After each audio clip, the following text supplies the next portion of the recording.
നാട്ടിൽ പല രീതിയിലുള്ള നമ്പർ പ്ലേറ്റ് ഉണ്ട്. പ്രൈവറ്റ് വാഹനങ്ങൾക്ക് കറുപ്പിൽ വെള്ള പ്രതലത്തിൽ കറുപ്പ് ലെറ്റർ, അതുപോലെ ടാക്സിക്ക് മഞ്ഞയിൽ കറുപ്പ്, പിന്നെ ഇലക്ട്രിക് വാഹനങ്ങൾക്ക് പച്ച, അങ്ങനെ പല ഐറ്റം. ഇപ്പോൾ പുതിയതായിട്ടിപ്പോൾ റെൻ്റ് കാർ വാടകയ്ക്ക് വാഹനം കൊടുക്കുന്നതിന് കറുപ്പിൽ മഞ്ഞയാണ്. അത് പക്ഷേ ആ രംഗത്തെ വളരെ മന്ദീഭവിക്കുന്നതായിട്ടാണ് ആ ഒരു നമ്പർ പ്ലേറ്റ് വെക്കുന്നത് കൊണ്ട് സംഭവിച്ചിരിക്കുന്നതെന്നാണ് അതുമായിട്ട് ബന്ധപ്പെട്ട പലരുടെ അഭിപ്രായം.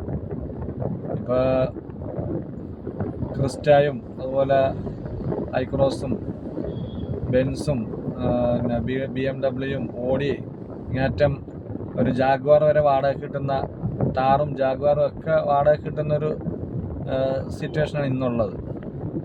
പക്ഷെ എവിടെയെങ്കിലും നല്ലൊരു ഫംഗ്ഷന് ഫാമിലി ആയിട്ടൊക്കെ അല്ലെങ്കിൽ ഒരു നല്ല ഇതിന് പോകാനൊക്കെ ആയിരിക്കും വണ്ടി വാടകയ്ക്ക് എടുക്കുന്നത്. അതിൽ ഈ മരിപ്പ് വീട്ടിൽ കറുത്ത ബാഡ്ജും വെച്ച് ചെല്ലുന്ന പോലെ ആ ഒരു കറുപ്പ് നമ്പർ പ്ലേറ്റും കറുപ്പിൽ മഞ്ഞയൊക്കെ അടിച്ച് ചെല്ലുമ്പോഴത്തേക്ക് അതിൻ്റേതായ ഒരു പോരായ്മ പൊതുവെ ഉണ്ടെന്നാണ് അഭിപ്രായം. ഇപ്പോൾ പുതുമണവാളനാണെങ്കിലും ഇപ്പോൾ എത്ര വില കൂടിയ കാറാണെങ്കിലും ഇതുപോലത്തെ ഒരു കറുത്ത നമ്പർ പ്ലേറ്റൊക്കെ വെച്ച് ചെല്ലുമ്പോഴത്തേക്ക് അതിൻ്റേതായ ഒരു ജാള്യത ഉണ്ടാവില്ല. ചെല്ലുന്നവർക്കൊരു ജാള്യത ഉണ്ടാകും, കാണുന്നവർക്കും ഇവൻ ഇതിനകത്ത് ഈ വാടക വണ്ടിയുടെ അകത്തൊക്കെയാണ് വന്നതെന്നുള്ളൊരു തോന്നൽ കാണുന്നവർക്കും ഉണ്ടാകും. അപ്പോൾ പഴയതുപോലെ തന്നെ വെള്ള നമ്പർ പ്ലേറ്റിൽ കറുപ്പായിരുന്നെങ്കിൽ എന്തെങ്കിലും തട്ടലാമുട്ടലൊക്കെ വരുമ്പം അതിൻ്റെ രജിസ്ട്രേഷൻ RC നോക്കുമ്പോൾ അറിയാനൊക്കെ ഇത് റെൻ്റ് കാറാണെന്ന്.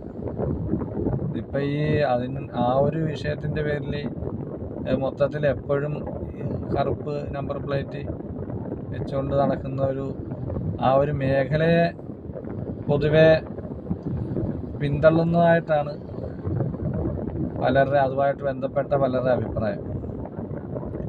ഒന്ന് പുനഃപരിശോധിച്ചിരുന്നെങ്കിൽ നന്നായിരുന്നു എന്നുള്ളതാണ് മൊത്തത്തിലുള്ള ഒരു